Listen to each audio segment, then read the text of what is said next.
So back in the day, people thought that with high reps and low reps, there were certain ranges that you had to stick within for strength, hypertrophy, endurance, and that you couldn't build muscle with anything less than like 8 to 12 reps. Now we know from more recent research over the last few years that this is not the case. So you can build muscle from any rep range from 4 or 5 reps up to 30. Now when a set is taken to failure, so when you cannot perform any more reps, a set of 5 reps or 4 reps in this range up to 30 are going to build very similar levels of muscle mass when the sets are both taken to failure. So in this video I'm going to be answering some practical points on where you should actually go to on your sets, what rep range I actually think is the best for a number of reasons. So the first thing you got to think about with rep ranges is fatigue management. So exercises that are more taxing, like a squat, a deadlift, these are very complex movements to execute. You're going to get the cardiovascular impact of performing higher reps. So if you are doing sets of 20 or 30 reps on a squat or a deadlift, you'll probably notice that if you're doing 4 sets of 20 on these exercises, you are going to be knackered, you're going to be very tired. So because they're more complex, there's more of a cardio impact on these exercises, and in terms of your CNS, in terms of the actual focus required to execute these movements, they're more complex. So you do not really want to be going really high reps on these ones. Now, the other thing you got to think about is the more sets you do and the more reps is actually more fatiguing than lifting heavier weights. There's a bit of a misconception around this. People think that the heavier that I lift, the more fatiguing, when actually it's the sheer quantity of work that you're doing. So if you're doing 4 sets of 20 on a lighter weight versus 3 sets of 6 to 10 reps on a heavier weight, the higher rep and higher set alternative is actually more fatiguing. So an easy way that you can manage your fatigue in the gym, potentially improve performance and your ability to get back in the gym and lift heavier weights and apply progressive overload, which is adding more reps or weight over time, is simply keeping your sets to quality working sets and not doing stupid amounts of volume in terms of number of sets and reps. Volume is not the main driver of muscle growth. Basically, you need to be training close to failure to create a stimulus in the gym. This is known as mechanical tension. That's the fancy name for it.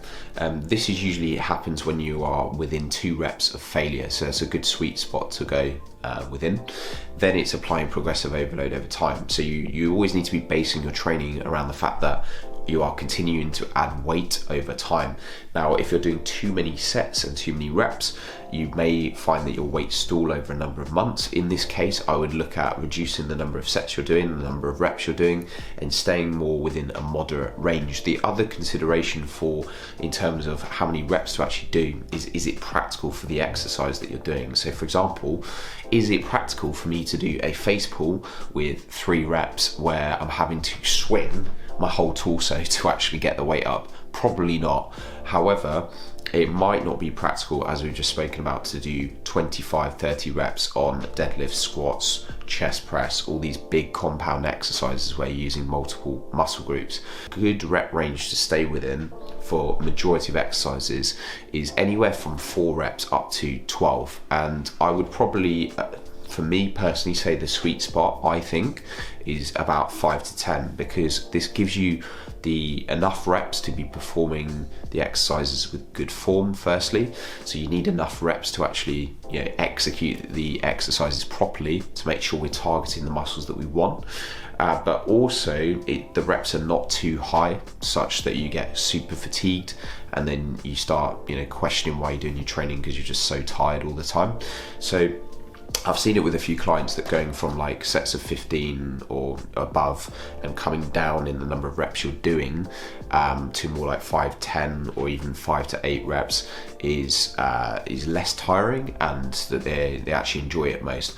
But do not underestimate the personal preference element of this as well. So if you're watching this and I'm telling you to do 5 to 10 reps or 5 to 12 reps, but you really enjoy sets of 15, that is completely valid, and you're probably more likely to progress if you're doing like a rep scheme that you enjoy more, or a sets and reps approach that you enjoy more. So whatever you're doing, keep it in a moderate rep range. I would say between 5 and 12 reps is good practice.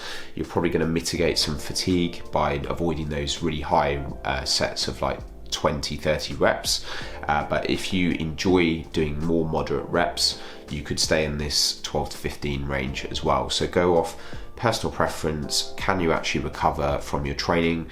So are you able to add more weight over time? If you're not able to do this over a couple of months, it means that you cannot recover from your training, and you either need to reduce the number of sets you're doing or the number of reps, or both, and just then go again. And you'll probably find that if you're taking care of your sleep and your diet outside the gym, and you dial back the number of sets you're doing slightly, and maybe reduce the number of reps from really high volume sets, you'll probably find that you can recover better and then push the weights back up. I hope you found those tips useful. If you did, drop the video a like, hit subscribe for more simple fat loss and muscle building tips, and I'll see you on the next one.